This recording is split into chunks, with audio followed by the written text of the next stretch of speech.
La porte m'a dit de partir. Je suis resté là, valise à la main, le soleil de l'après-midi me réchauffant les épaules, et je l'ai entendu à nouveau. La voix métallique et plate de la serrure intelligente dont je n'avais jamais voulu. Accès refusé. Au début, j'ai cru m'être trompé de code. Je n'avais jamais été doué avec les machines. J'ai de nouveau composé les chiffres, lentement et prudemment. 1963. FCHI, l'année de mon mariage. Le code que j'utilisais depuis 2 ans. La serrure a bipé, puis la voix à nouveau. Accès refusé. Tentative enregistrée. Quelque chose. Dans mon estomac s'est glacé. Je me suis penché. Plus près, plissant les yeux vers le petit écran. Trop de tentatives infructueuses. Système verrouillé. Contacter l'administrateur. Administrateur. C'était ma maison. Je me suis appuyé contre la balustrade du porche, le souffle coupé entre l'incrédulité et l'humiliation. Mes mains tremblaient, non pas à cause de l'âge cette fois, mais de quelque chose de plus profond, quelque chose que je n'avais pas ressenti depuis la mort de James. Une prise de conscience soudaine et aiguë que j'étais complètement seule. J'ai appuyé sur la sonnette. Pas de réponse. J'ai sonné encore et encore. J'entendais du mouvement à l'intérieur, le grincement familier du plancher du couloir, près du placard. Quelqu'un était à la maison. Bien sûr, quelqu'un était à la maison. Mon fils Trevor avait emménagé temporairement il y a 2 mois avec sa femme Denise et leur chien qui aboyait trop. Il avait dit qu'ils avaient besoin de temps pour se stabiliser après son licenciement. Je n'ai pas posé de questions. J'ai juste vidé la chambre d'amis, préparé des portions supplémentaires et rempli le réfrigérateur. J'étais maintenant enfermé dehors. J'ai reculé et j'ai regardé les fenêtres, toutes fermées, les rideaux tirés. Les mêmes rideaux du salon que j'avais achetés au printemps dernier, jaunes avec une bordure blanche, suspendus derrière la vitre comme si de rien n'était. J'ai essayé d'appeler Trevor. Messagerie vocale. Puis Denise. Messagerie vocale à nouveau. Je me tenais sur mon porche, vêtu d'un pantalon et du chemisier vert pâle que je gardais pour les courses, et je me sentais soudain étrangère à tout ce qui m'entourait. Les haies que je taillais moi-même chaque dimanche. Le parterre de fleurs que j'avais planté en mémoire de James. Le paillasson sur lequel on pouvait lire « Il y a toujours de la place pour un de plus ». Même cela, maintenant, ressemblait à une blague. Mon téléphone vibra. Un SMS de Trevor. Nous sommes en réunion. On vous appelle plus tard. Une réunion? J'ai répondu rapidement. Le digicode ne fonctionne pas. Je suis dehors. Pas de réponse. La rue était calme. Accalmie de fin d'après-midi. Quelques voitures garées sous les grands ormes. Quelque part plus loin, une tondeuse à gazon ronronnait. J'ai regardé ma voiture, la vieille Honda garée juste dans l'allée, là où je l'avais laissée avant d'aller chez le dentiste ce matin. Je pensais être de retour à 14 heures. Il était 16 heures. J'ai sonné une fois de plus. Rien. Je me suis assis sur la marche du porche, ma valise à côté de moi. Je l'avais fait uniquement parce que Denise m'avait demandé si ça ne me dérangeait pas de passer une nuit ou 2 chez tante June. Quelque chose à propos du besoin d'espace pour préparer la visite de sa mère. J'avais dit oui, bien sûr.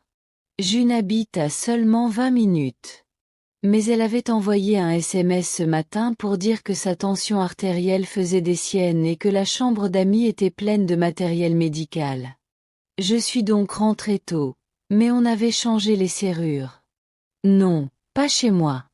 Trevor, j'ai essayé de rappeler, j'ai laissé un message vocal cette fois. Trevor, je ne sais pas ce qui se passe, mais je suis enfermée dehors. Le code ne fonctionne pas. Rappelle-moi, s'il te plaît. J'ai raccroché et j'ai fixé la porte d'entrée. James a construit ce Porsche de ses propres mains. Je me souviens encore du printemps où il l'a fait. Il a juré tout le long du projet. Il a dit qu'il n'avait jamais travaillé avec du bois plus récalcitrant. Mais une fois terminé, il m'a fait asseoir à côté de lui avec 2 limonades et regarder le quartier défiler. Il a dit, « C'est comme ça que je veux vieillir. » Il n'en a jamais eu l'occasion. Mon cœur s'est éteint comme une lumière à 65 ans. Et maintenant, 13 ans plus tard, j'étais assise sur ce même Porsche, non pas comme une femme vieillissant en paix, mais comme quelqu'un à qui l'accès à sa propre vie était refusé. Un voisin est passé en courant et m'a salué d'un signe de tête. J'ai souri en retour, par habitude. Je ne pouvais pas vraiment expliquer que moi, Edna Lowry, propriétaire depuis 34 ans, j'étais enfermée dehors dans cette maison dont j'avais remboursé l'hypothèque en donnant des cours d'anglais au collège 5 jours par semaine et en donnant des cours particuliers le week-end. J'ai essayé le code une dernière fois. Le clavier a clignoté en rouge. Puis plus rien. La batterie de mon téléphone était à 12%. Elle ne tiendrait plus très longtemps. J'ai envisagé d'aller quelque part en voiture, un restaurant.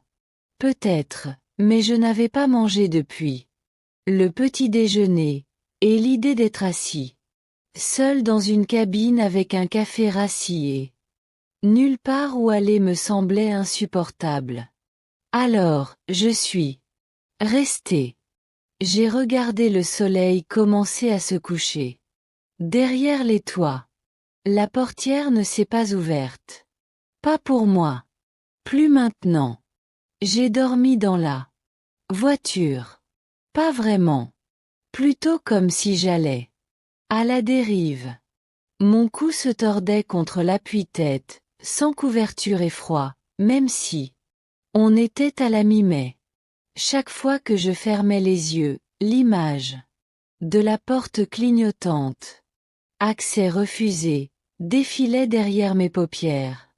Cette voix, plate, robotique, définitive, répétant ce que je n'aurais jamais cru entendre. Chez moi.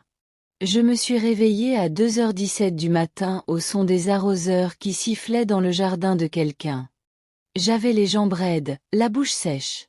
Je m'étais garée juste en bas de la rue, ne voulant pas attirer l'attention. C'était déjà assez pénible que Trevor n'ait pas répondu à un seul appel de la journée. Pire encore, je n'avais toujours pas eu de nouvelles de Denise. J'ai vérifié mon téléphone. Plus que 4%. Aucun message. Je restais assise là, à fixer la petite maison, à peine visible sous la lumière jaune du Porsche. Ma maison. James et moi l'avions achetée en 1989, alors que Trevor était encore en CE2.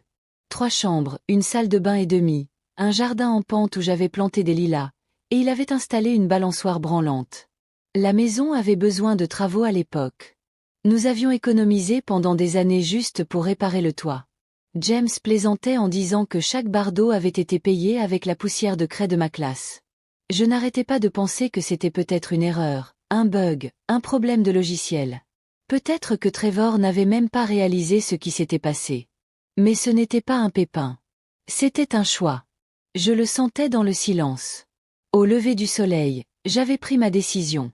Je n'allais pas rester assise dans une voiture comme une vagabonde, à attendre qu'on me balance une explication.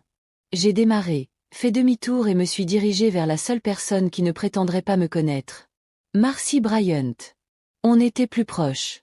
Plus maintenant. À l'époque. Elle a été ma voisine pendant 25 ans, avant la mort de son mari. Et elle a emménagé dans un de ses appartements en face de la pharmacie.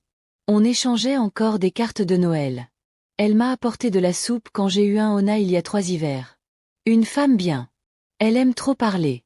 Elle avait toujours des opinions. Il était un peu plus de 18 heures quand j'ai frappé à sa porte.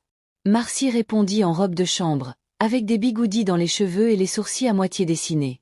Elle cligna des yeux, puis fronça les sourcils. « Edna. Je suis désolée, il est tôt, dis-je. Mais j'ai besoin d'une faveur. Mon téléphone est mort et je... » « Oh, ma chérie. Entrez, dit-elle en ouvrant la porte en grand. Vous avez l'air affreux. Je ne dis rien, je suis juste entrée et je suis restée plantée là pendant qu'elle se dirigeait vers la cuisine en traînant les pieds, marmonnant à propos d'eau pour le thé et cherchant le chargeur de téléphone. Quand je me suis assis à sa table, j'ai de nouveau compris. C'était absurde. Quelle honte. Votre fils a changé les serrures, demanda Marcie par-dessus son épaule, comme si elle demandait la météo. Mon dos se redressa. C'est une serrure connectée. Je crois que le code a été changé. Et vous ne l'avez pas changé? Non. Elle se tourna et me regarda. Vraiment? Regarda. Il faut que tu parles à quelqu'un. Un avocat peut-être. Je le ferai, dis-je. Mais d'abord, je dois comprendre ce qu'il a fait exactement. Marcie versa le thé. Eh bien, tu as toujours été trop indulgente avec ce garçon. Tu lui as offert la voiture à 20 ans. Tu l'as payé. Un second degré qu'il n'a jamais utilisé. Je me souviens quand Denise est arrivée. Tu ne l'aimais pas, n'est-ce pas? Je n'ai pas répondu. Elle n'avait pas besoin de ma réponse. Mon silence en disait long. J'ai tout dit à Allen, a-t-elle poursuivi. Certaines femmes aiment trop et élèvent des garçons qui pensent que le monde leur doit du réconfort. Je l'ai regardé. Je parlais de moi, a-t-elle ajouté avec un sourire triste.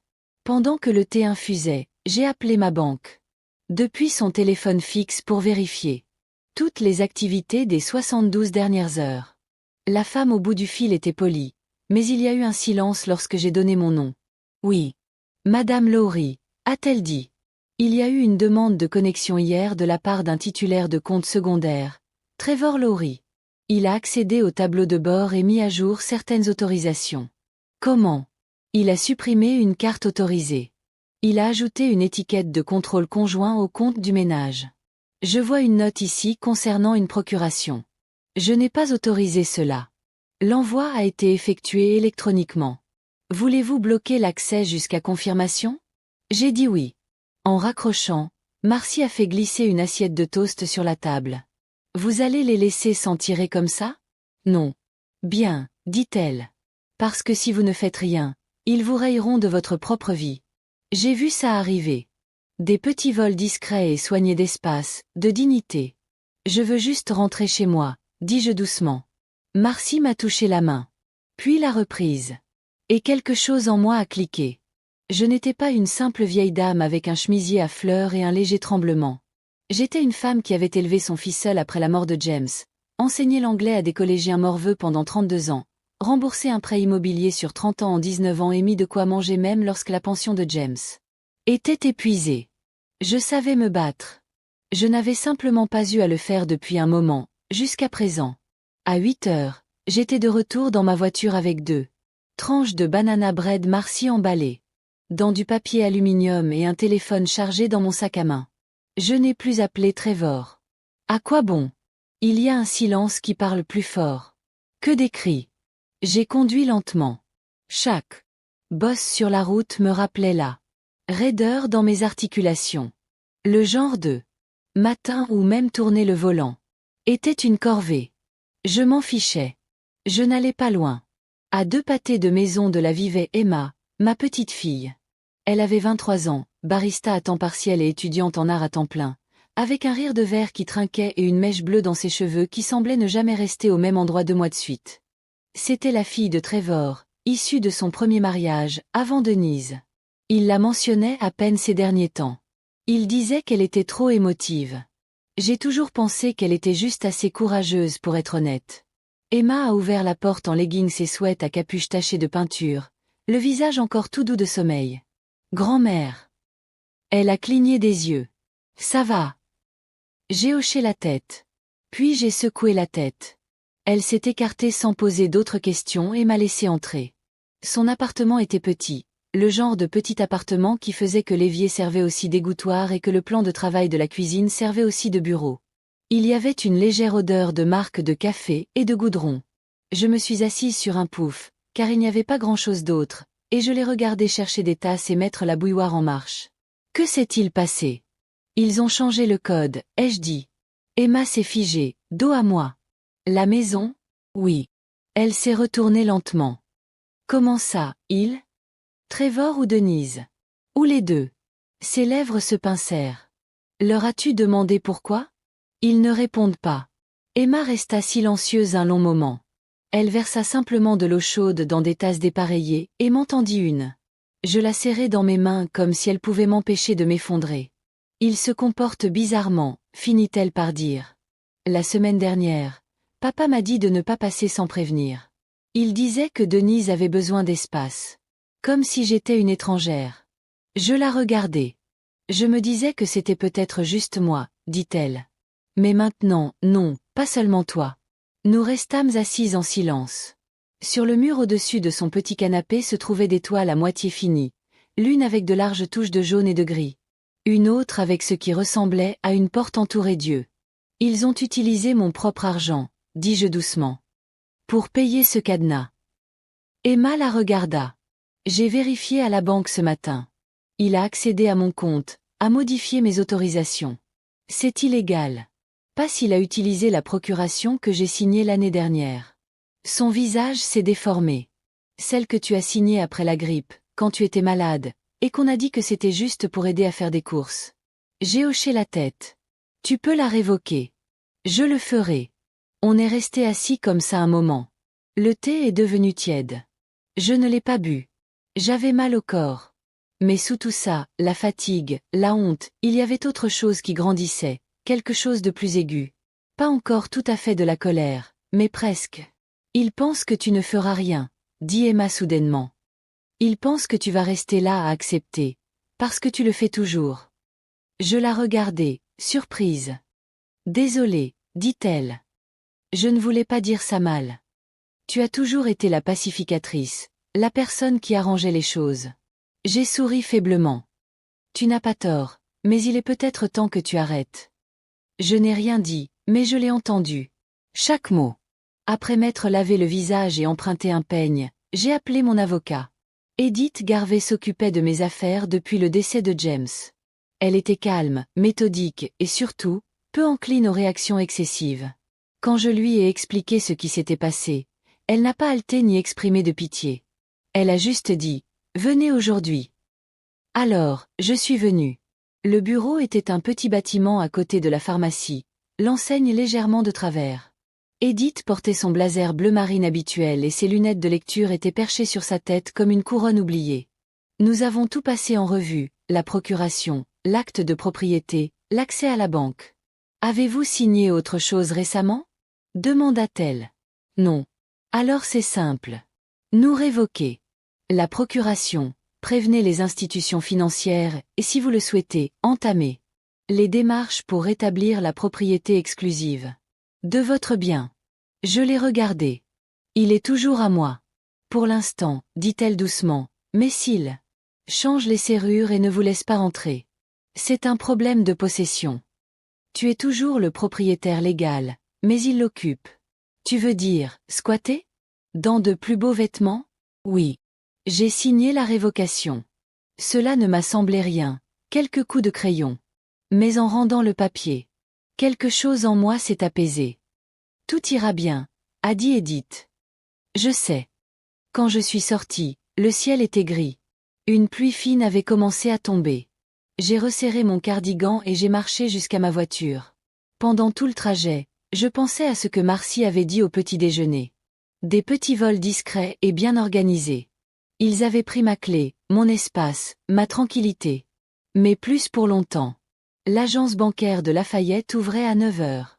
J'attendais déjà sur le banc à 8h45, mon sac à main sur les genoux et les papiers de révocation imprimés dans une chemise en papier craft à mes côtés. La pluie était passée. Puis, laissant le trottoir humide et scintillant. Et le soleil matinal dessinant des ombres nettes. À travers les arbres. Je n'avais pas prévenu Trevor. De mon arrivée. Je n'en voyais pas l'intérêt. Je ne le préviendrai pas une seconde fois.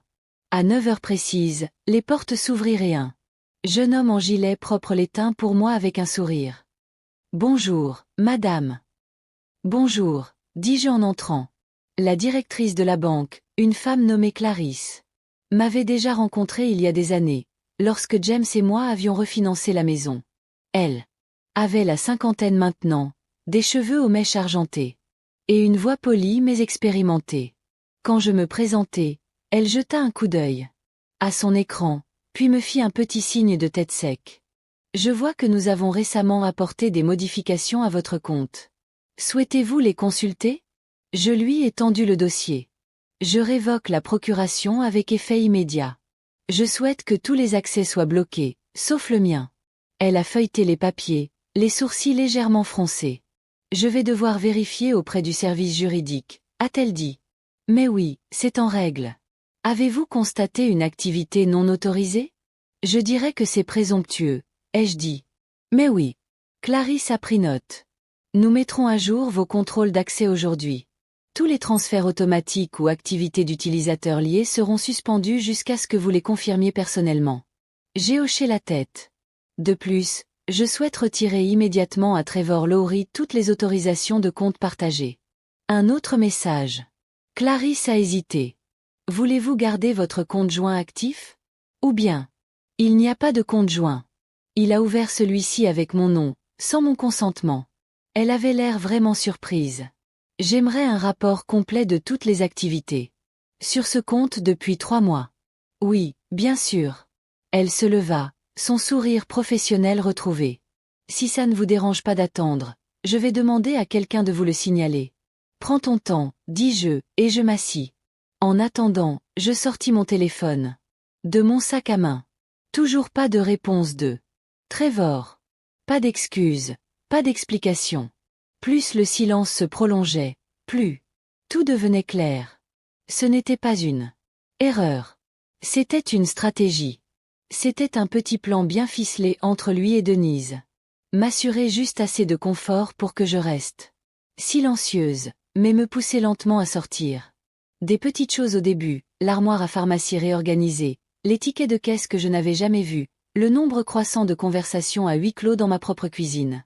Ils m'ont traité comme un fantôme bien avant de fermer la porte à clé.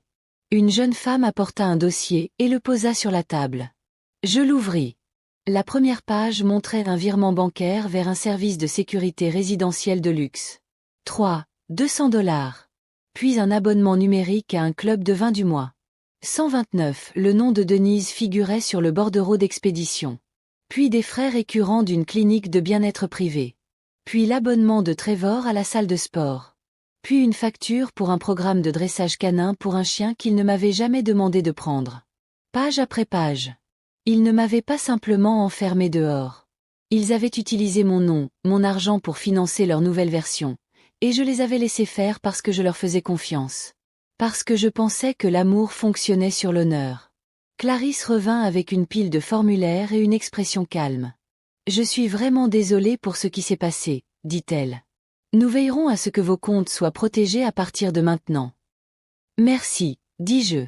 Alors que je signais le dernier formulaire, ses yeux se posèrent sur moi. Si vous me permettez, peu de femmes de votre âge gèrent cela aussi vite. La plupart attendent. Espérons que ça s'arrangera. Je la regardai droit dans les yeux. J'en ai assez d'espérer. Le trajet de retour chez Emma fut silencieux. Mes mains sur le volant étaient stables. Quand je me garai devant son appartement, je la vis par la fenêtre. Assise par terre, entourée de carnets à dessin. Elle leva les yeux, me vit et me fit un signe de la main. Je brandis le dossier comme un trophée, et elle sourit. À l'intérieur, je déposai les documents sur sa petite table de cuisine et me laissai tomber sur une chaise. Terminé. Terminé. Emma versa 2 verres de jus d'orange et m'entendit un. Ils seront furieux. Ils le sont déjà, dis-je. Ils ne l'ont juste pas encore montré. Elle but une gorgée. Tu crois qu'ils viendront ici? Je secouai la tête. Non, il faudrait me faire face. Et maintenant? Maintenant, dis-je, on récupère la maison. Je n'eus pas besoin de réfléchir longtemps pour savoir quel avocat appeler. Howard Bell était vieux comme moi. Peut-être un peu plus jeune, peut-être pas. Nous nous étions rencontrés il y a 30 ans, lorsque James et moi avions rédigé nos testaments ensemble, et Howard avait la même voix douce et posée qu'aujourd'hui. Il portait des nœuds papillons qui n'étaient jamais assortis à ses costumes et avait une mémoire plus précise que celle d'un ordinateur. Son assistante me fixa un rendez-vous pour le lendemain matin. Son bureau n'avait pas changé depuis des décennies. Boiseries sombres, rideaux épais, une horloge de parquet qui tic-tac comme si elle vous rappelait quelque chose d'important. La salle d'attente sentait légèrement le cirage au citron et le vieux papier. « Edna, dit-il à mon entrée, sa poignée de main chaude et sèche. Ça fait trop longtemps. Assez longtemps, répondis-je. Il ne posa pas de questions futiles. Il fit simplement un geste vers la chaise en face de son bureau et attendit que je lui explique tout. La serrure, le message d'accès refusé, les comptes bancaires, le silence. Quand j'eus fini, Howard se renversa en arrière, les doigts serrés, et expira par le nez. « Laisse-moi deviner, dit-il. Ils t'ont convaincu de signer un acte de donation révocable juste pour me faciliter la tâche. » J'acquiesçai. « Tu en as un exemplaire. » Je le sortis de mon dossier. Il parcourut les pages à la vitesse de l'éclair. « Oui, le voici. Transfert de propriété complet, pas de clause d'usufruit, aucune condition, déménagement classique, et signature devant témoin. » Il leva les yeux. « Ils sont désormais propriétaires de la maison, légalement. » Je n'ai pas bronché. « Je veux le récupérer. » Howard hocha lentement la tête. « Il y a deux solutions, dit-il. Premièrement, nous déposons une demande de révocation pour influence indue. Prouvez qu'ils vous ont manipulé ou que vous n'en avez pas compris les conséquences. Cela peut fonctionner, mais c'est lent et ce n'est pas garanti. Et deuxièmement, nous intentons une action en justice pour fiducie constructive. Vous prétendez que la propriété a été transférée sous des conditions qui ont été par la suite violées, à savoir l'attente, que vous continuiez à y vivre. J'ai sirpé le thé que son assistant avait apporté. Plutôt. Il était froid, mais je m'en fichais. Je ne laisse pas ça au hasard, Howard. Ensuite, nous faisons les deux. Il s'est mis à rédiger l'avis immédiatement. Je l'ai regardé travailler. Le bruit de son stylo grattant sur un bloc-notes. Étrangement réconfortant. De l'autre côté de la fenêtre, le jour était redevenu gris. L'été essayait d'arriver, mais pas tout à fait prêt. « Ils savent que tu es allé à la banque ?» demanda-t-il. Je ne leur ai rien dit. Bien. Laisse-les se défouler. Je ne fais pas ça pour les punir, dis-je doucement. Howard leva les yeux. Je le fais pour pouvoir à nouveau dormir dans mon propre lit. Pour ne pas avoir à expliquer à ma petite fille pourquoi la femme qui a élevé son père est assise sur un futon emprunté avec un sac en plastique rempli de vêtements. Il ne répondit pas. Il hocha simplement la tête et continua d'écrire. Quand on eut fini, il glissa l'enveloppe en papier craft vers moi. Voici la première salve. Serve-la doucement si tu veux, ou si ça te fait mal. J'y réfléchirai. Pas de précipitation, dit-il. Tu as déjà fait le plus dur. Arrête de faire semblant. Je me levai pour rassembler mes affaires. En arrivant à la porte, il m'appela. Edna. Oui. Tu n'es pas la seule à avoir vécu ça. Je me suis retournée, mais peu de gens ont riposté. Sur le chemin du retour, chez Emma, je me suis arrêtée à l'épicerie. J'ai acheté de la farine, des pommes, du beurre. Sa cuisine était minuscule, mais j'avais besoin de bouger pour utiliser mes mains. Quelque chose dans la préparation d'une tarte me stabilisait toujours. Quand j'eus fini de couper les pommes, elle sortit de sa chambre et vit le comptoir. « Grand-mère, dit-elle, surprise. Qu'est-ce que tu fais ? » Quelque chose de normal, dis-je. Quelque chose de mien. Elle hocha la tête et prit des assiettes. Nous avons mangé ensemble par terre. Les jambes croisées, riant de deux garnitures chaudes et des bords de croûte brûlée.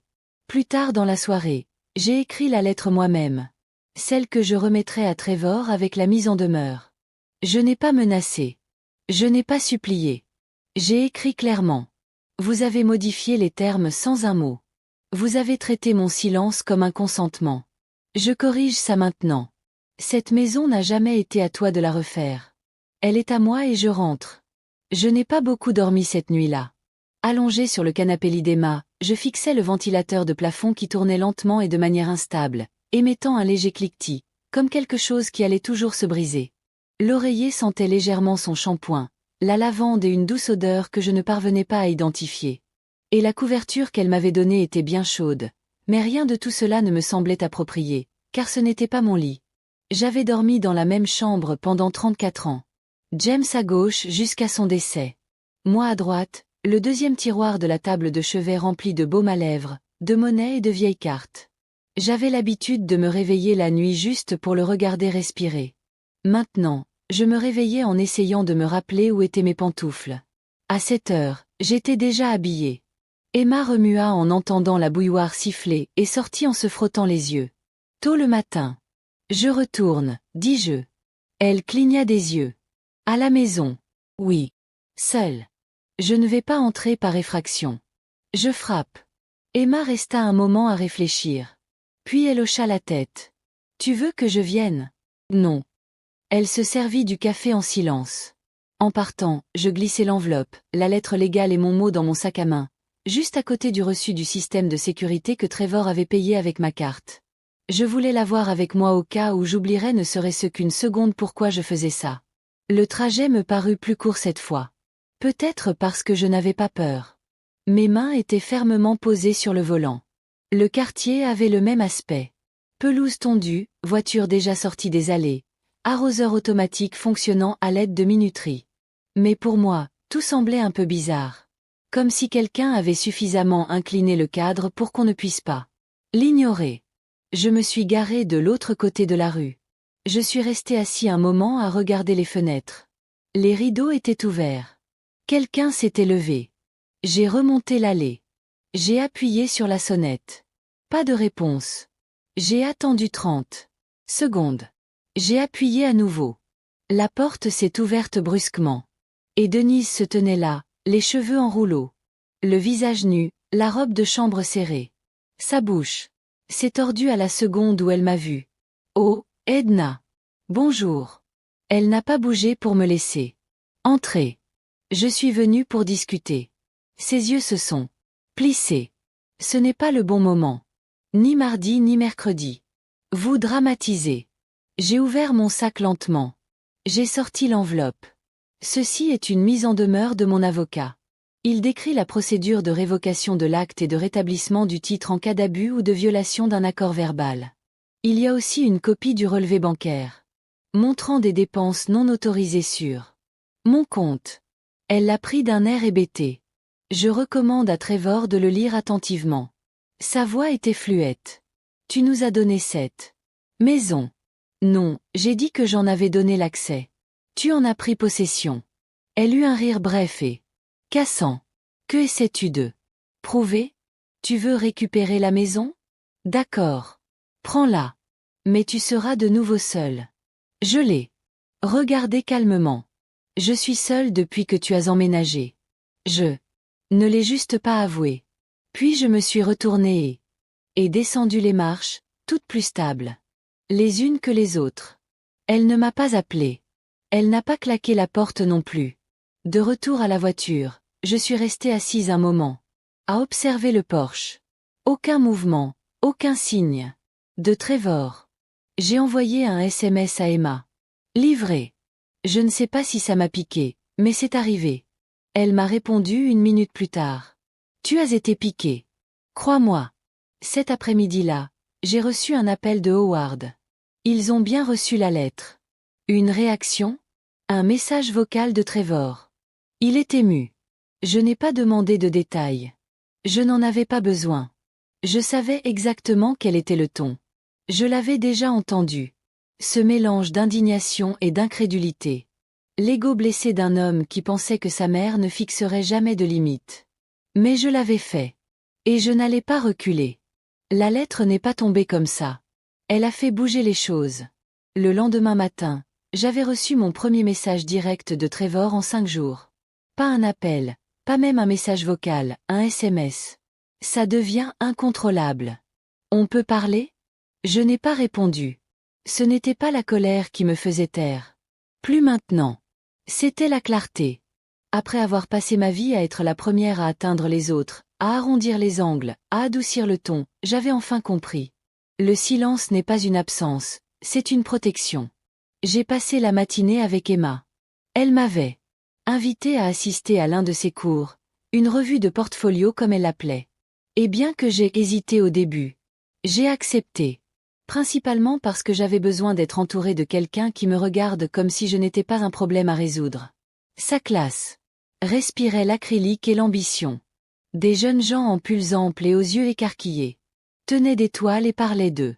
Théorie des couleurs et de superpositions émotionnelles. Un garçon présentait une série de portraits. Dessinés au fusain, Tous de femmes âgées. Une autre avait des bigoudis dans les cheveux et fixait l'âme du spectateur. Celui-ci me rappelle ma grand-mère, dit-il. Elle ne parle pas beaucoup, mais elle voit toujours. J'ai cligné des yeux. Ensuite, Emma m'a présenté à son professeur, un homme d'une 60aine d'années avec plus de peinture sur les mains qu'une quincaillerie. C'est Edna, a-t-il dit avec un large sourire. T'amuses. Emma a levé les yeux au ciel en riant. Elle fait la meilleure tarte aux pommes du comté.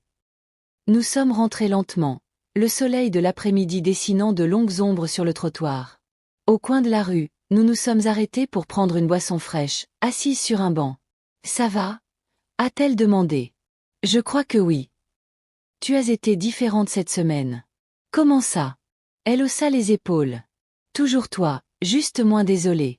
J'ai pris une gorgée de mon gobelet en carton. Avant, je pensais que le silence était une force, mais peut-être que c'est juste ce que les gens espéraient que je sois. Emma ne dit rien. Elle n'en avait pas besoin. Sur le chemin du retour, nous sommes passés devant une agence immobilière. Des photos de maisons parfaites dans des cadres brillants. L'une d'elles ressemblait étrangement à la mienne, sauf qu'elle était plus lumineuse, plus rutilante et débarrassée de toute trace d'histoire. Cela m'a fait réfléchir. Je ne voulais pas simplement revenir.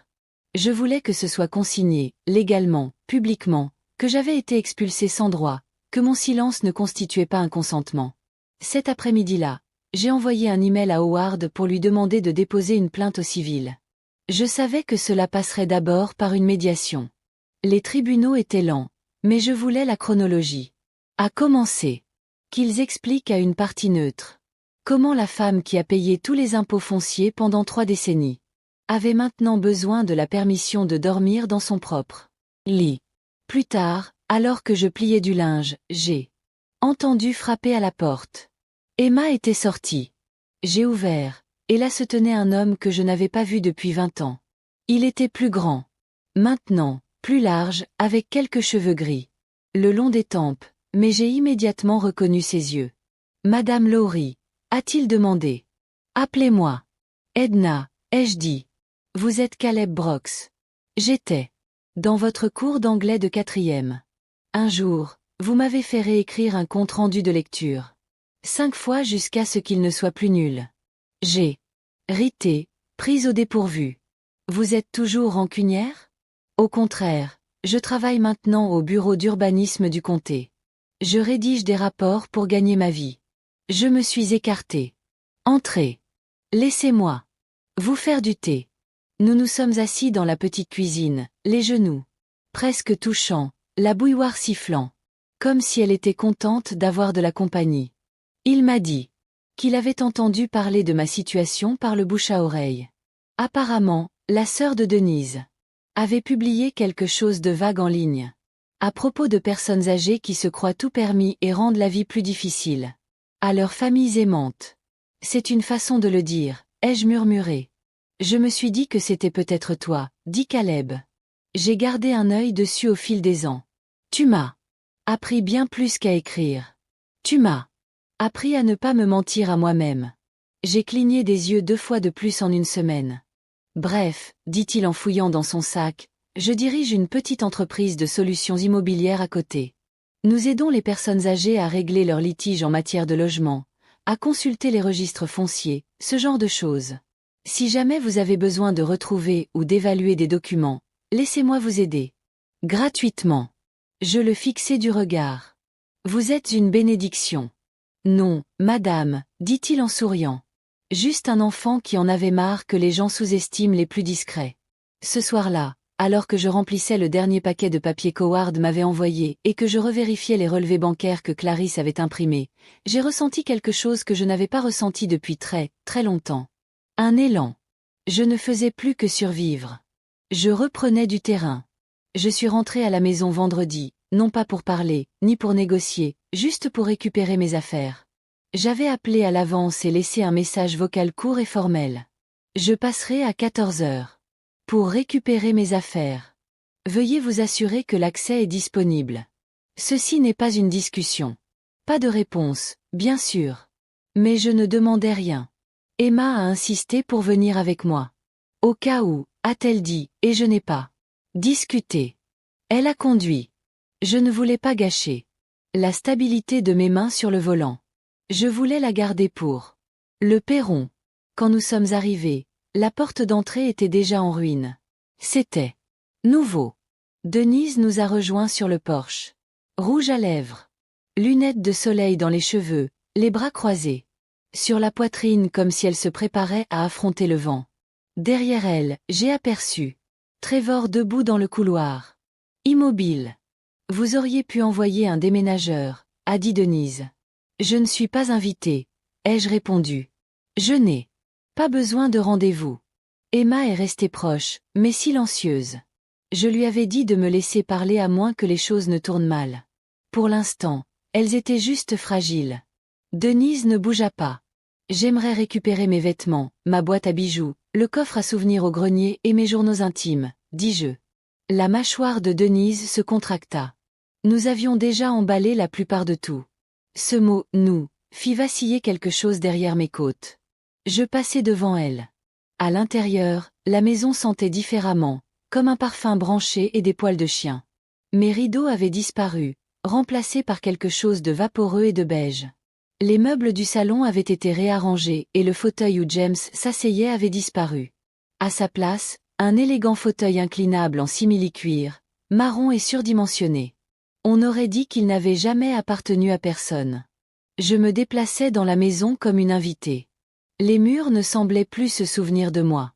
Trevor n'avait toujours pas parlé. « Tes affaires sont dans le garage », murmura-t-il finalement, sans me regarder dans les yeux. « Dans des cartons. »« Oui, tout. » Il hocha la tête. Emma lui lança un regard perçant à fendre le carrelage. Je suis entrée dans le garage et je me suis arrêtée. Il y avait 5 cartons étiquetés au marqueur noir. Vêtements de maman, misque de maman, cuisine, vieux bibelot, et le dernier, bric-à-brac. Ce mot me brûlait plus que le silence. Où est le coffre en cèdre? Demandai-je. Trevor jeta un coup d'œil à Denise. Elle haussa les épaules. Au grenier, probablement. On n'y a pas touché. Je vais le chercher. Non, je vais le faire, dit-il trop vite. Je haussai un sourcil. Laisse-le faire, murmura Emma. On n'a pas besoin de le regarder tâtonner. Il disparut dans l'escalier. Emma ouvrit le carton étiqueté bric-à-brac. À l'intérieur, 3 photos encadrées, une tasse ébréchée que j'avais peinte lors d'un cours de loisirs créatifs et une écharpe tricotée que j'avais confectionnée pour Denise 5 Noëls auparavant. Je suppose que cela en dit long, murmura-t-elle. Je ne répondis pas. Trevor redescendit, essoufflé. Le coffre en cèdre était le même que d'habitude, rayé, lourd, mais intact. Je touchai doucement le couvercle. À l'intérieur se trouvaient mes lettres de James, les dessins d'Emma à la maternelle et toutes les cartes d'anniversaire que Trevor m'avait faites de 5 à 12 ans. « Aide-moi à le porter », lui dis-je. Il tressaillit, puis obéit. Nous avançâmes en silence et le déposâmes délicatement dans le coffre de la voiture d'Emma. Lorsqu'il recula, je me tournai vers lui. « Tu as eu l'occasion de considérer cette maison comme un foyer, » dis-je. Pas une propriété, pas un moyen de pression, mais un foyer. Il ne répondit pas. « Tu as choisi autre chose. » Sa voix était basse. « Tu m'as bloqué l'accès au compte. C'est moi qui ai bloqué les abus, pas toi. » Il me regarda, puis, vraiment, pour la première fois depuis ce qui me sembla des années, non pas avec colère. Avec une pointe de honte. « Je ne pensais pas que tu te défendrais. Je t'ai élevé, dis-je. C'était ta première erreur. » Denise était revenue à la porte. Elle ne dit rien, mais ses bras étaient maintenant plus croisés, sa bouche pincée. Je montai dans la voiture. Emma démarra le moteur. En démarrant, je ne me retournai pas. J'avais passé trop d'années à attendre que quelqu'un m'ouvre la porte. Désormais, je construirais mes propres portes. Lundi matin, je réécrivis mon testament. Howard étala les papiers sur son bureau comme une carte, et ensemble, nous traçâmes chaque chemin que je n'avais plus l'intention d'emprunter. J'avais emporté du café, un thermos et le coffre en cèdre. Non pas pour des raisons légales, mais parce que j'en avais besoin à proximité. Un rappel que la mémoire est aussi une forme de propriété. « En es-tu certain ?» demanda-t-il. Stylo en main. Il n'y a pas de retour en arrière possible. J'en étais certain le jour où la porte ne s'est pas ouverte, dis-je. Il acquiesça. Le Nouveau Testament désignait une seule bénéficiaire, Emma. Le texte était précis. Elle hériterait de la maison. Mais pas encore. La succession serait transférée à une fiducie viagère. Jusque-là, elle pourrait y vivre, l'utiliser, en prendre soin. Mais elle ne pouvait être vendue, empruntée, ni réclamée par quiconque, pas même elle, une mesure de protection, une déclaration de fiducie et de limite. Vous la désignez également comme mandataire durable? Demanda Howard. Oui. Il ne haussa pas les sourcils. Elle est jeune. Digne de confiance, contrairement à certains, dis-je. Il sourit faiblement et continua d'écrire. Nous avions inclus une clause interdisant l'accès ou les réclamations à Trevor et Denise, avec effet immédiat. Je ne voulais pas me venger. Je voulais une distance, légale, permanente, documentée. 1 heure plus tard, je signai la dernière page d'une main ferme. C'est tout, dit Howard en empilant les documents. Tout est en place. Plus de vol discret, dis-je. Plus jamais, acquiesça-t-il. Je quittai son bureau plus légère que je n'étais entrée. Pas joyeuse, mais sereine, comme si j'avais vidé un placard trop plein depuis trop longtemps. Sur le chemin du retour chez Emma, je m'arrêtai à la poste et envoyai une lettre recommandée à Trevor. Ni en colère, ni cruelle, juste une copie du testament révisé avec la note pour tes archives. Aucune réponse n'était nécessaire. Je ne m'attendais pas à une réponse, et je n'en ai pas eu. Ce soir-là, Emma et moi nous sommes assis à sa petite table et avons partagé des nouilles à emporter. Elle lut les clauses légales pendant que je sirotais du thé. « Tu me fais confiance pour tout ça ?» demanda-t-elle à voix basse. « Je te fais confiance pour ne pas en avoir besoin. » Elle leva les yeux. « Tu veux dire ne rien attendre ?» Non, j'ai dit de ne pas avoir besoin de propriété pour ressentir un lien. C'est là que ton père s'est trompé. Elle hocha lentement la tête, les yeux écarquillés. Nous restâmes silencieuses pendant un moment. J'observais la vapeur s'élever de sa tasse et pensais que l'héritage ne se résumait pas à de l'argent ou des biens. C'est la façon dont nous transmettons notre silence, nos habitudes, notre dignité, ou son absence. Je voulais qu'Emma hérite de la vérité. Après qu'elle soit allée se coucher, je me suis assise seule près de la fenêtre et j'ai écrit une lettre à moi-même, une habitude que je n'avais pas reprise depuis des années. Chère Edna, tu as passé ta vie à faire de la place aux autres. Tu as payé des chambres dont tu as été plus tard exclue. Tu as cuisiné pour des bouches qui ont oublié de dire merci. Tu as adouci chaque détail pour que les autres ne se sentent pas blessés. Mais maintenant, tu apprends que la dignité n'est pas un prix offert par les autres. C'est une porte que l'on verrouille de l'intérieur. Et cette fois, tu es la seule à en avoir la clé. J'ai plié la lettre et l'ai déposée dans le coffre en cèdre. Puis j'ai éteint la lumière et je me suis endormie. Vraiment endormie. Le lendemain matin, j'ai gelé les comptes. Tous. Même la carte de course que Trevor utilisait pour ses courses hebdomadaires. Surtout celle-là. Je les avais prévenus discrètement, si on me l'avait donnée. La grâce. Mais la grâce ne fonctionne que si elle est reçue avec humilité. Sinon, elle devient une laisse.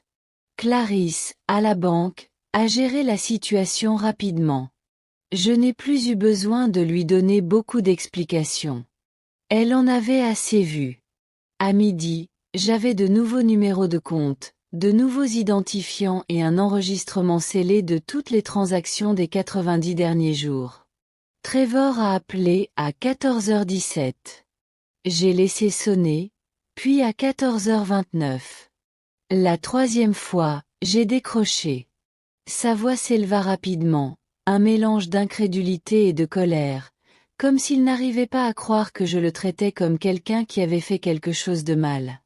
Maman, qu'est-ce que c'est? J'ai juste essayé de faire le plein d'essence et ma carte a été refusée. On dirait un problème de budget, dis-je. Il ne rit pas. Tu prives ton propre fils d'argent après tout ce qu'on a fait pour toi? Tout.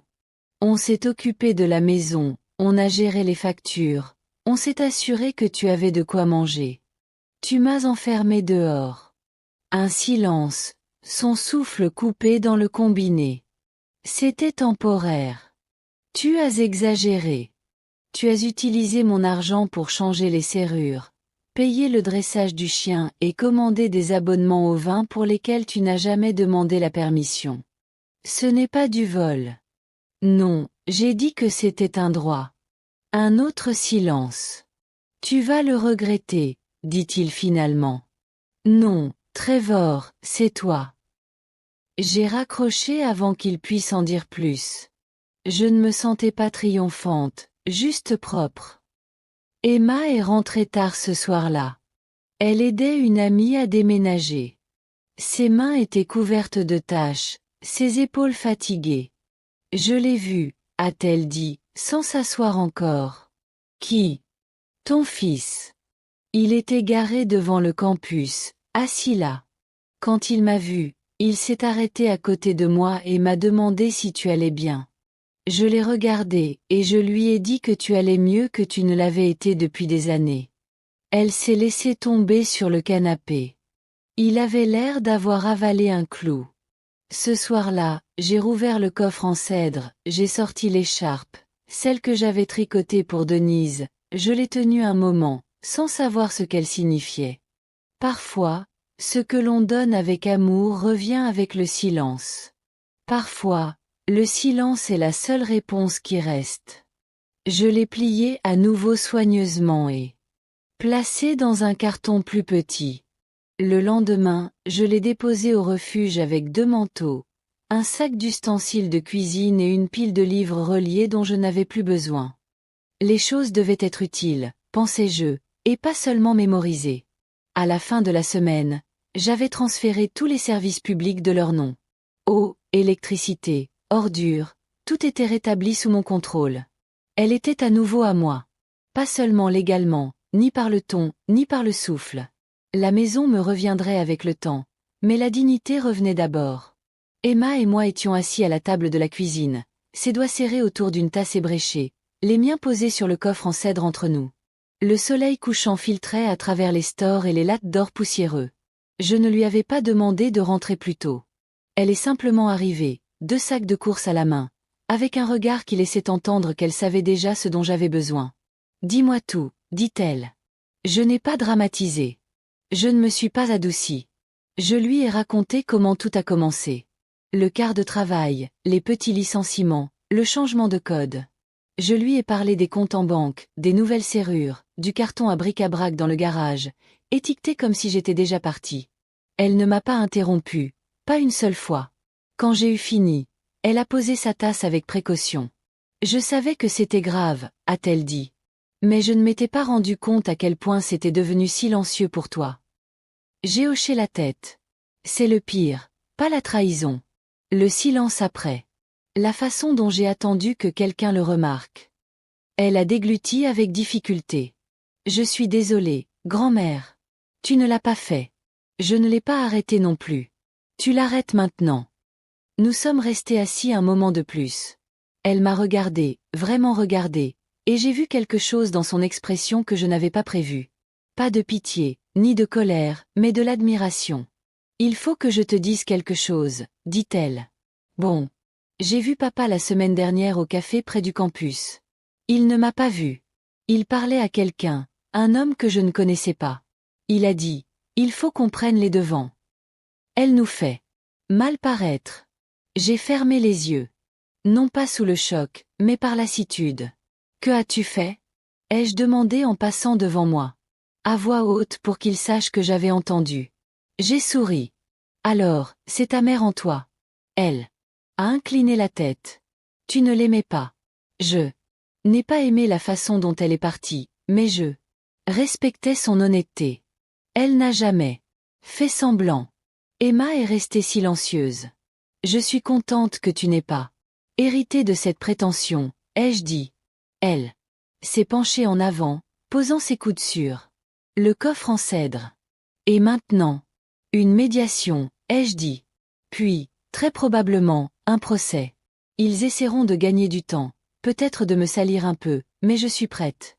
Tu ne devrais pas avoir à te disputer comme ça. Je ne devrais pas non plus avoir à dormir chez quelqu'un d'autre, mais nous voilà. Nous sommes restées assises dans un silence complice, toutes les deux, traçant les limites de le grain du bois du bout des doigts. Puis je l'ai regardé. J'ai une question à te poser. N'importe quoi. Quand je reviendrai, si c'est le cas, resteras-tu avec moi? Pas par pitié. Pas pour toujours. Juste un moment. Ses yeux s'emplirent d'espoir. Bien sûr que je le ferai. Tu as ta propre vie. Je ne veux pas la voler. Tu ne me voles rien, dit-elle. Tu me donnes un endroit où vivre.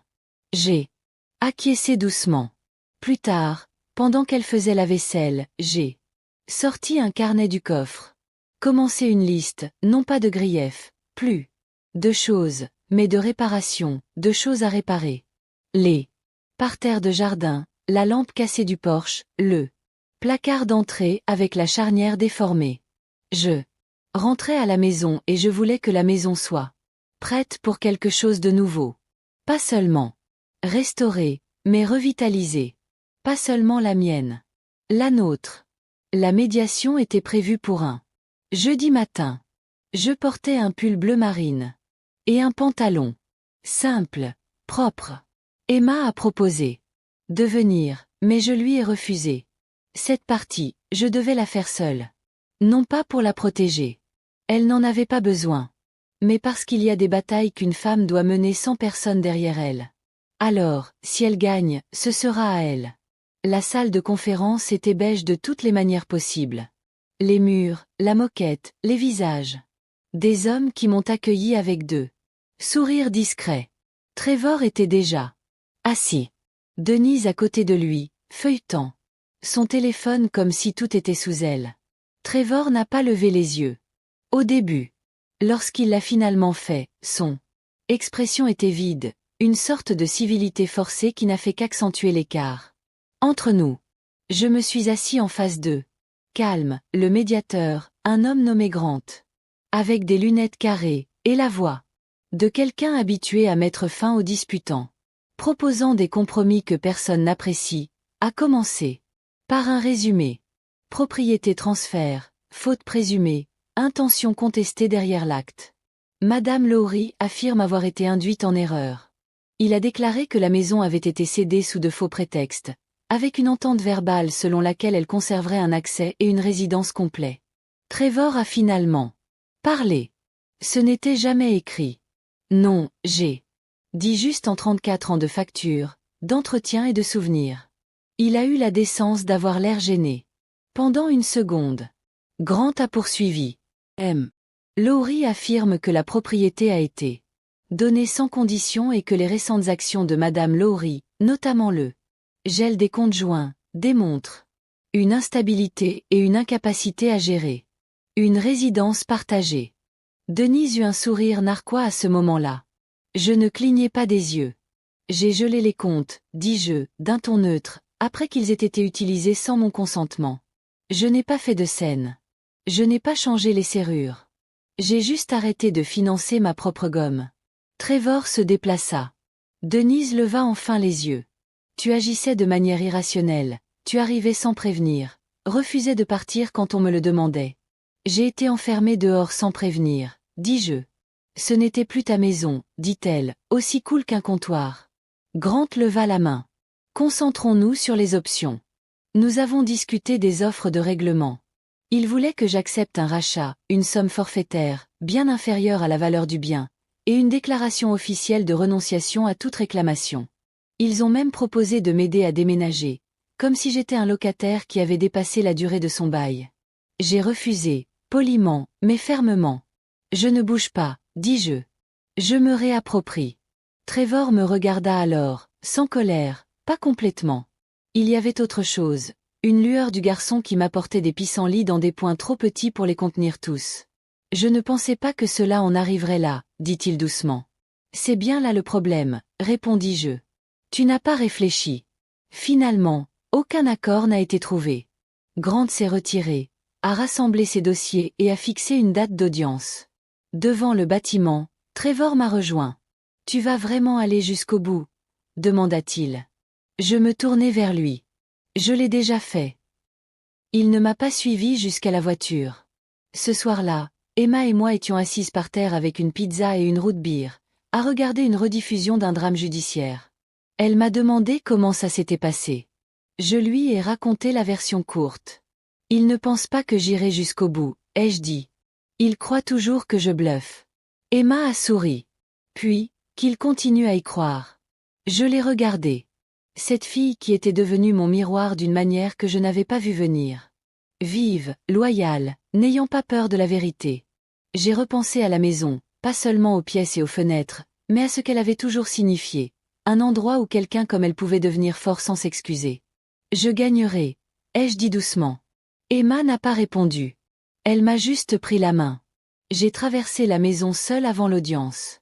Howard m'avait déconseillé, prévenant que cela risquait de brouiller les cartes, mais je m'en fichais. Je ne faisais pas de la discrétion.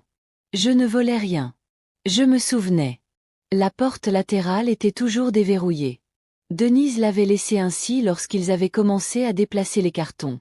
Leur avocat avait dû leur dire que les cartes étaient également mauvaises. Il s'accrochait à une maison pendant que son véritable propriétaire se présentait au tribunal avec des dossiers et des documents. Je suis entrée dans la cuisine en premier.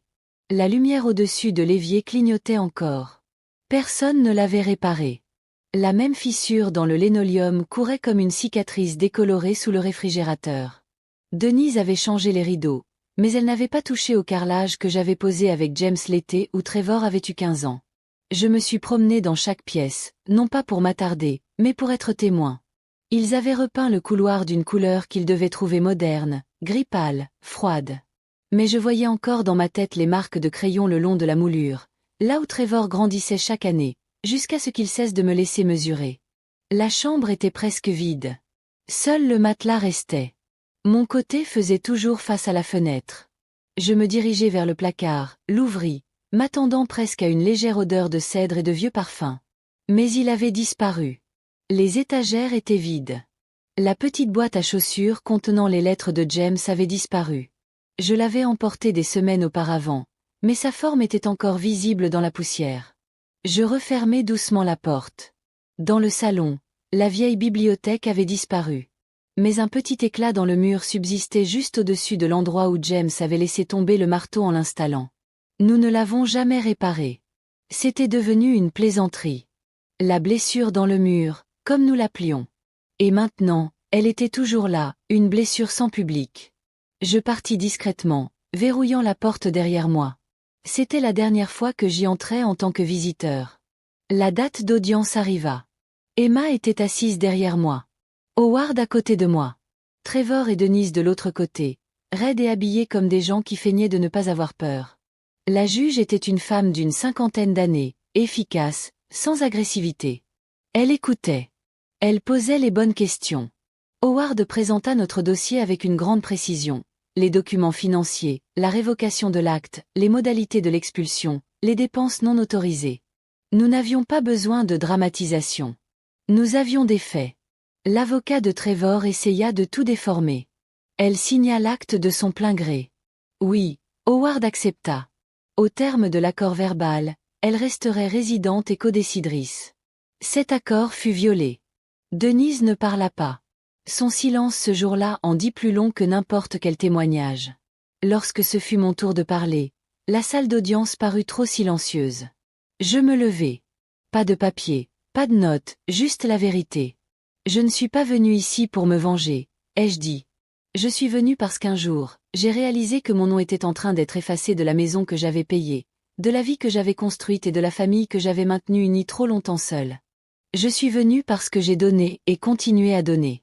Jusqu'à ce que les serrures changent sans un mot. Le juge m'a observé attentivement. Je n'ai pas fait de bruit, ai-je continué. Pas tout de suite. Je n'ai pas fait de scène. J'ai fait des tartes, payé des factures, proposé des courses, acheté des cadeaux d'anniversaire.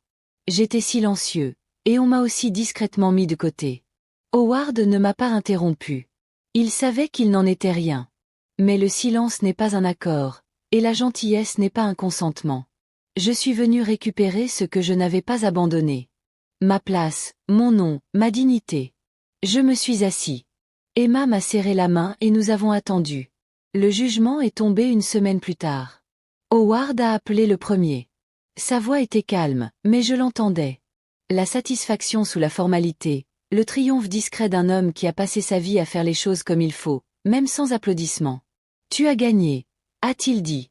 Je suis resté silencieux pendant un moment, non pas parce que j'étais choqué, mais parce que j'étais soulagé, d'une manière qui n'était pas accompagnée d'acclamations, juste d'un souffle, juste silence. Ils ont quitté la propriété, ajouta Howard. De son plein gré. Denise a signé les papiers elle-même. Aucun appel n'a été déposé. Vous réintégrerez le bien avec le titre de propriété complet rétabli rétroactivement à la date initiale du transfert. Et les comptes. Activité bloquée confirmée comme non autorisée. Les fonds sont restitués. Pas tous, mais la plupart. Merci, dis-je. Non, répondit-il. Merci d'avoir rendu les choses plus faciles que cela n'aurait dû l'être. J'ai raccroché. Je suis resté assis un long moment.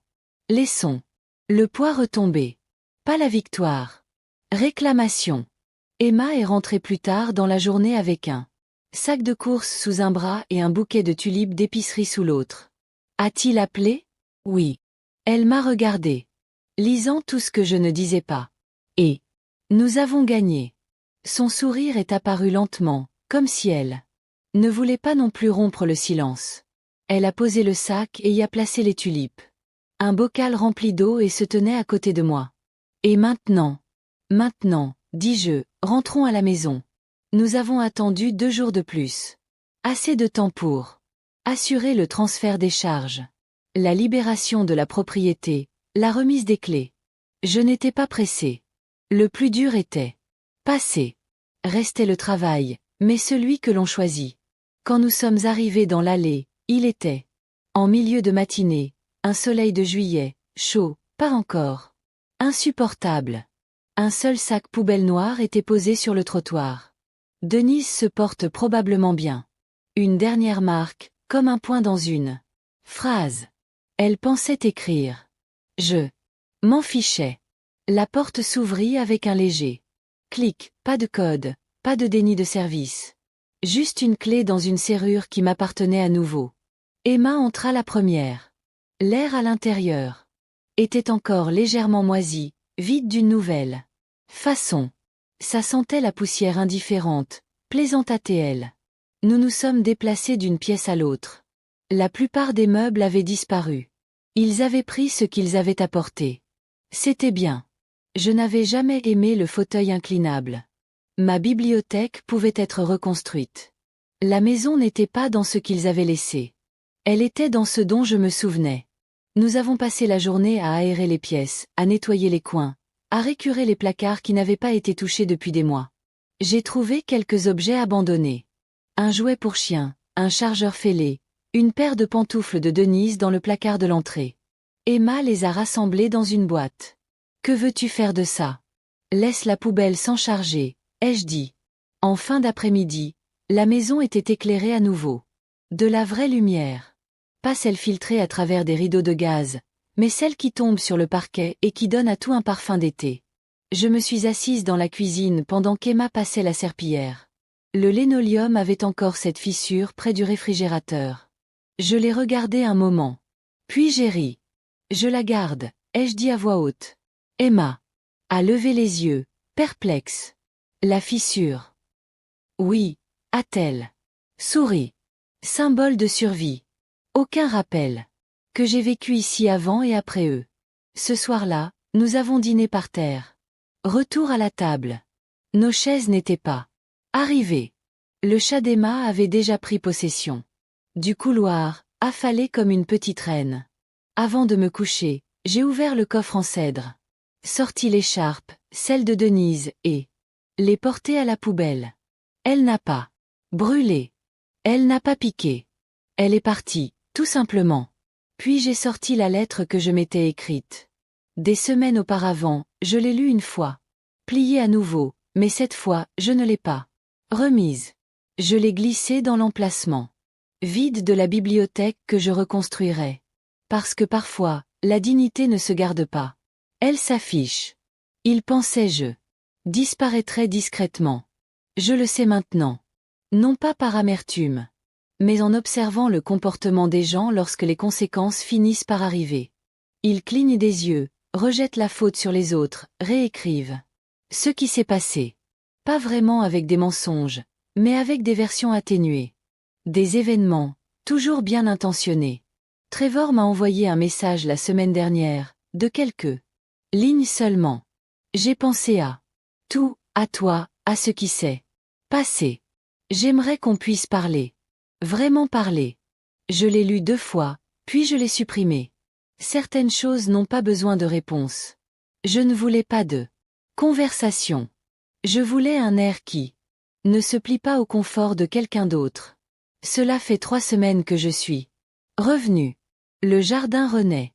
Lentement, j'ai arraché les mauvaises herbes à main nue, me suis agenouillé sur un coussin qu'Emma avait acheté au magasin à $1 et j'ai déterré les racines une à une.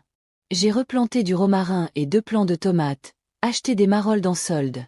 La terre était sèche par endroits, mais je sais comment tirer la vie d'un sol dur. Je l'ai toujours fait.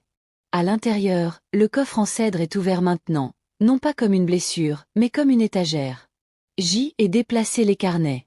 Ceux que j'avais commencé il y a des années, où j'écrivais non seulement des souvenirs, mais aussi des choses que je n'avais jamais dites à voix haute. Des pages entières sur le silence, la culpabilité, sur ce que c'est que d'être utile jusqu'à ce qu'on disparaisse. Emma m'a demandé si je les publierais un jour. J'ai dit non, mais peut-être qu'un jour elle le fera. Elle dort maintenant dans la chambre d'amis, celle que j'ai vidée quand Trevor a emménagé, pensant faire de la place pour la famille. Je regarde cette pièce et je réalise que la famille n'est pas celle qui emménage chez vous. C'est celle qui garde votre nom quand vous n'êtes pas dans la pièce. Elle m'appelle parfois colocataire. En plaisantant, à moitié affectueusement. Ça me fait sourire plus que de raison. La boîte aux lettres reçoit encore des choses adressées à Trevor. Offre de cartes de crédit, bulletin d'information des anciens élèves. Je les marque comme étant retournées à l'expéditeur et les remets à l'intérieur sans broncher. Il n'est pas venu. Je pense qu'il sait mieux que moi. Les voisins commencent à le remarquer. L'une d'elles, Linda, de l'autre côté de la rue, a apporté des muffins l'autre matin et a dit « Contente de revoir vos rideaux ». C'était gentil à dire. Simple, vrai. J'ai commencé quelque chose de nouveau. Pas grand, juste le mien. Une lettre hebdomadaire que j'écris, que je plie et que je laisse sur la table de la cuisine. Emma la lit en prenant le thé avant son service. J'écris sur ce dont je me souviens, ce que j'ai appris, ce que je n'oublierai pas. La première disait « Faites attention à qui vous donnez votre silence ». Certains pensent que c'est un cadeau. D'autres le traitent comme une permission. Mais le silence n'est pas la paix. Et le silence ne signifie pas petit. On a le droit d'occuper l'espace. Je pense que c'est peut-être le but de tout cela. Non pas de se battre pour une maison, mais de se rappeler que les murs ne vous protègent pas. Le respect, oui. Et on ne peut pas vivre là où on n'est pas vu. Alors, si vous lisez ceci, si vous avez déjà ressenti le lent sentiment d'être négligé, dépassé, écrasé, laissez-moi vous dire ce que j'aurais aimé que quelqu'un me dise plus tôt. Vous ne devez à personne votre disparition. Levez-vous, parlez, revenez à vous-même. Si cette histoire a eu un sens pour vous, partagez-la. Que quelqu'un d'autre se souvienne qu'il n'est pas seul.